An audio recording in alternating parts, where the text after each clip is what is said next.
All right. We're gonna do one mo, unless something just that we can't Un- pass up, appears on the line. But we've got Nate in Montana who says that he has had several paranormal ghost experiences. Nate, how are you? Good. Hi, Nate. I'm doing good. Yeah. And I've had So, a couple. One of them was, oh, what was it? About 2016, and it was a late family dog. okay, and tell us about this dog. Well, this was my family dog, and her name was Beth, was the name of it. Mhm. And she was an English Springer Spaniel. And Hmm. oh, she was a beautiful dog. And what happened is she died in our house, and she died in '99, the same year as my grandmother. And then she was about 2 weeks after she died, I felt her rub against my leg, and I couldn't figure what the hell was that. And then it just disappeared for several years, and then about 2016 is when the experience really picked up with her. And what happened was I was laying on the couch, I was sleeping, and all of a sudden I felt something touched my back, and I was like, and then I felt this cold spot or cold breeze, and that's what who was it? Jason Hawes said that you're supposed to you feel something is present, and what I did is I turned around and I saw something, nothing, and then about 15, 20 minutes later, I was looking, and I saw something going back and forth. Like, what the hell is that? And then I looked, and I saw it was a fast moving shadow, and it was the shape of a dog. And what she did was she went back and forth, and I was like, okay, am I seeing a dog? And then so I went, and then I got ready for bed. And then I went to bed. Got into bed, and then I fell asleep. Then I felt a cold breeze or something, and then I looked over by my bedroom door, and then I saw this orb. And all what she did is it got brighter and brighter and brighter, and then it formed into a full body apparition of Beth. And I was like, I'm just seeing my dog, and I missed her. And what I did is she looked at me, I looked at her, and then I told her, I love you, Beth, and I miss you so much. She gave me some kind of a nod. I can't remember all the details. And then what she did is then after she did that, she just slowly disappeared. And after about a couple of minutes, I just couldn't hold it. I just cried because she was been a part of my life for 14 years. Mhm. Did it ever happen again? And no, but wait a minute now. Just about 3 weeks ago, no, last week, I just felt her rub against my leg. This week, I've been feeling her presence in the house, in her house, because she died in her house, Were you and really she close to died this on the. dog, Nate? Yeah, she was a wonderful dog. Hmm. She was very protective of my folks and of me and everyone, and I loved her. And then I after that, I feel her presence through cold spots. Yeah. Now, I don't want to diminish your experience and your relationship with your dog. I Yeah, he really. does. Don't listen to him, Nate. That's exactly what he wants to Oh do. no. And then No. I'm just kidding. then I'm I just had kidding. another one, and then I had another one. I have to tell you that, and this happened in 2018, and this one was the most scariest one I have ever been through in my life. Uh, And I'll tell you how this okay. happened. And I was watching TV. I don't know what I was watching. I can't remember what I was watching. And then all of a sudden, I looked over and I saw this Raggedy Ann doll entity looking at me. And what it did, I would have burned the whole house down. No, this thing did not even make a sound. It was really strange. And what it did is, it was seeing me. When I looked over, I was like, I watched this thing, and then when it did, its eyes turned red and it opened its mouth. The Raggedy Ann doll And it had opened its mouth? Yeah, it did. It did make a sound, which is creepy. And then what it did, I couldn't move. I was shaking because I was scared of this thing. And then what I did is then I got I just froze what this thing was doing, because it was moving on the stairs, coming down the stairs slowly, watching me at the same time. And then what happened is then it went, and then what I did is I got up. When I got up, it was still looking at me, watching me. And when I got to the stairs, it was gone. So it's really interesting that you brought up a haunted doll, because a person that I follow who occasionally shows up on this channel, their name's Bree. They did a video very recently about haunted dolls. Fascinating video. I've seen that. Oh, you saw it? Yeah, Oh, and nice. I saw this, and I saw this on, and then I was remembering. I remember this thing. It's from the Ghost Hunters, from Jason Hawes and Grant Wilson, from the TAPS, from the Atlantic Paranormal Society. And they had a thing, and they said, and I remember, and I used this thing, and I said, "You are not welcome here. It's time to move on. Please leave." So And I'm going to be honest with you, Nate. I think the Ghost Hunters are frauds trying to sell their show. How dare you? I think they're trying to make money off of their show by sensationalizing a lot of spooky locations and like stories that people tell. When you say the Raggedy Ann doll opened its mouth, their mouths are usually just stitched in. How does a doll That's what makes it scary, Ameet. open its mouth? I can't. It's the doll. I just watched it, and I didn't have my phone with me. I couldn't record it because I was too scared. So because I didn't know if this thing was going to come and attack me or what. But and then when I got there, it was gone, but I could feel its presence. And then I remember once, and I told it, "You do not have my permission to touch me." I don't know why that would stop the haunted doll from fucking you up. You know what I mean? Like, if it was already there. Okay, listen, in all seriousness. No, but it was a thing I used that phrase from Amy Bruni, and I said it in my room, and I told it, you do not have my permission to touch me. And then what happened is, in the next few days, I was telling it this on a ghost group that I'm on Facebook, and it's haunting, the paranormal, and the unexplained. And I was telling them, and they said, "Do not use please or thank you when you're talking to a ghost." So, and I looked it up, and I have a book that Jason Hawes and Grant Wilson wrote. So here's my question for you. How do we go about determining what the most likely cause was for these experiences that you had? I don't know. I think it's just the energy. I think they gather energy. I know that they gather energy from the air.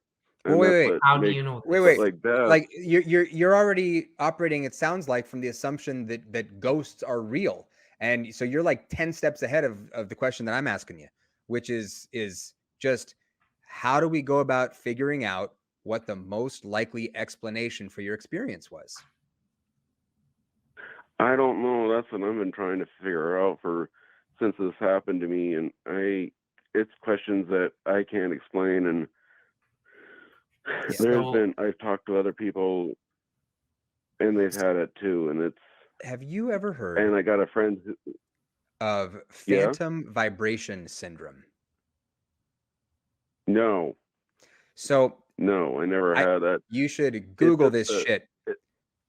This is the phenomena of people feeling their cell phones vibrating in their pockets, even when those cell phones are not there. Ameet, have you experienced this? I didn't even. I have definitely experienced it. I have too. It is it's a mild hallucination that researchers think has something to do with being overly connected to our phones. And the level of connection that I have to my phone versus the level of connection that I have to my dog is night and day. There's no comparing them. Okay. I would be devastated if anything happened to my dog. I find myself to your phone. Yeah. I find myself frequently actually like worrying and agonizing about what it's going to be like when my dog does pass away. And I find that thought just takes me out of the present, being able to just enjoy myself with my dog, because instead of being able to have fun, I'm thinking, fuck, I'm going to lose this guy someday.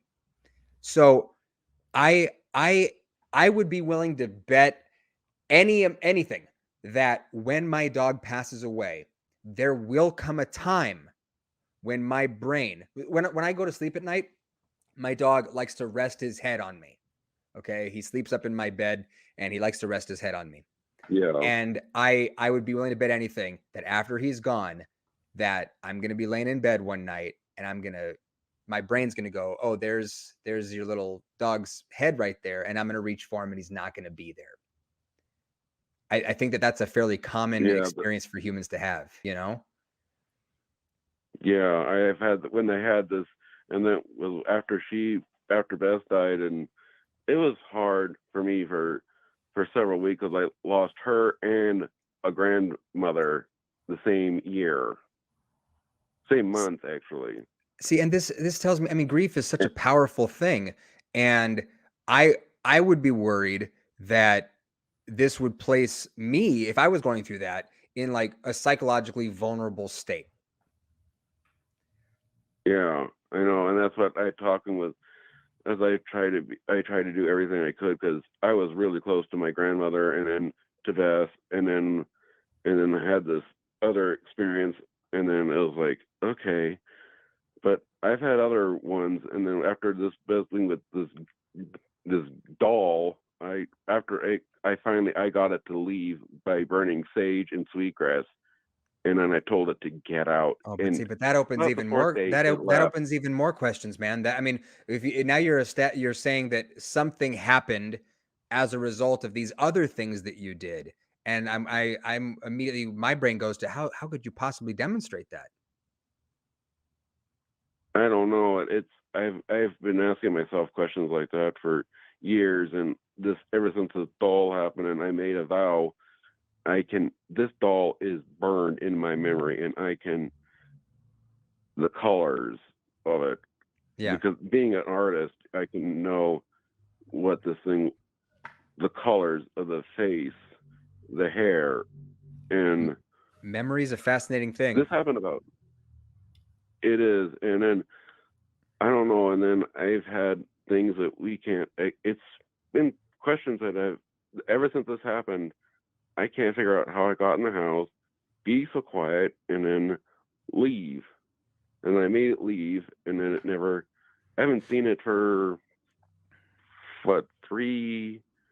almost 4 years now. Could it be the case that the doll, this thing that you saw, that this experience was just happening at the level of your brain, that you were seeing something that wasn't there at all? Yeah, that's what I thought. I was like, when I was just watching something, and then I looked over, and I was like, and it was in one of my pieces of art that I had hanging on the wall, and then I saw this thing, and I don't even want to put the painting back up because I'm afraid it will be back. Haunted doll paintings are a bold decor choice, but what I'm wondering is this, because it's, I mean, and I'm operating under the assumption that you're being completely sincere. That's how I always do with callers, and people yell at me about it because people tell me that they think I'm being trolled an awful lot and that I'm just too nice to the callers. But here's the thing: it sounds to me like you have some level of sort of like residual fear or anxiety about this stuff. And that to me is emotions can mess with you. Yeah, it's emotional damage, as the kids say on TikTok. And I don't want you to have to live with that. If we don't have evidence that this is ghosts, if there's all kinds of other candidate explanations that we could prop up that are, on the table still, it seems to me that spending your life having sort of residual anxiety about the paranormal might not be optimal for your well-being.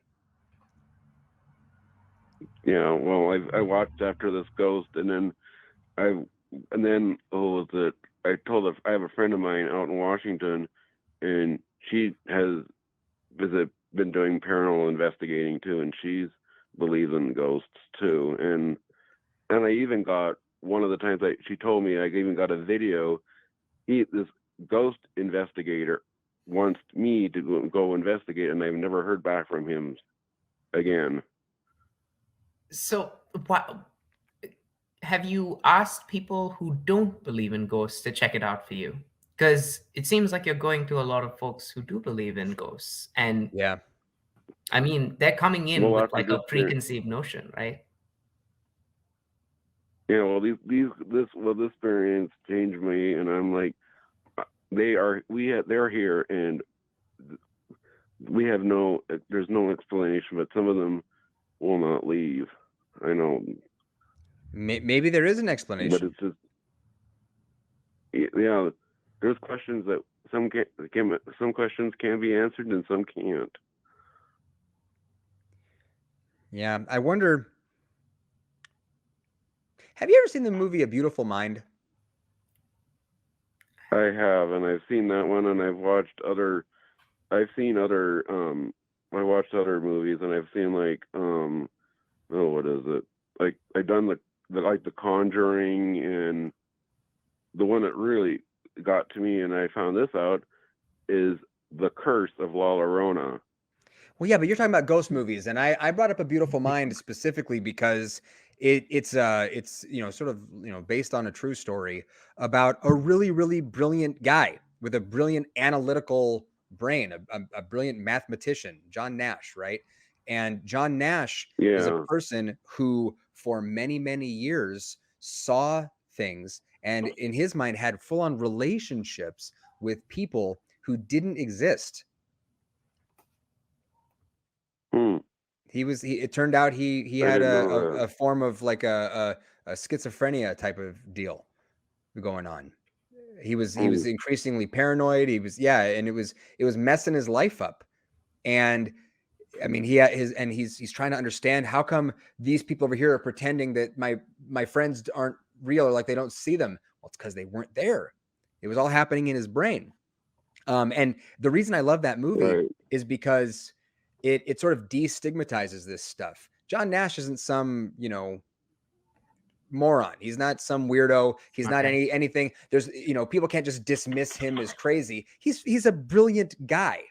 And the point is that anybody can be susceptible to being fooled. Anybody. There's a great quote from Richard Feynman that says that in the world of science, in the domain of science, that the first principle is don't fool yourself, and to remember that you're the easiest person in the world to fool. So, and that's true for each and every one of us. So what I'm wondering is, I mean, you're reading the ghost hunter books and you're watching the ghost hunter shows and you're in the ghost Facebook groups and you're watching the scary movies. And you're talking to your ghost hunter friends. You might be kind of like confirming it for yourself. Yeah. You might be kind of like priming yourself to believe in it. or this shit is all completely legit and ghosts are real. But the question is, how do we know? How do we go about figuring it out? Yeah, and once you have an experience, it will change. They are out there, and they're all over. They've been here. I've been looking at stuff, and they've been here since the beginning of time. Well, John Nash and I mean millions of people have the experience of seeing things that demonstrably aren't real. That doesn't diminish the experiences that those people have, but the question is, how do we best explain those experiences? If we see something, the brain is quick to jump to, oh, that's this, when we'd be better served often by just taking a break and going, I don't know what that was. And I'm just going to tell you from, going to the place of, I don't know what that was, might be a way to alleviate some of the anxiety over this stuff. But on that note, Right. Ameet, you want to take the last word? Because we gotta wrap it up. I think I should. No, I think I'm good, Ken. Thank you. All right, Nate. Well, hey. Alrighty. Yeah, keep thinking about it. Ask yourself that question. How do we figure this stuff out? And I hope that that you don't have too much anxiety about this stuff. I don't have much of it anyway. Cool. All right, man. Well, have a great rest of your night. Yep, you too. Bye.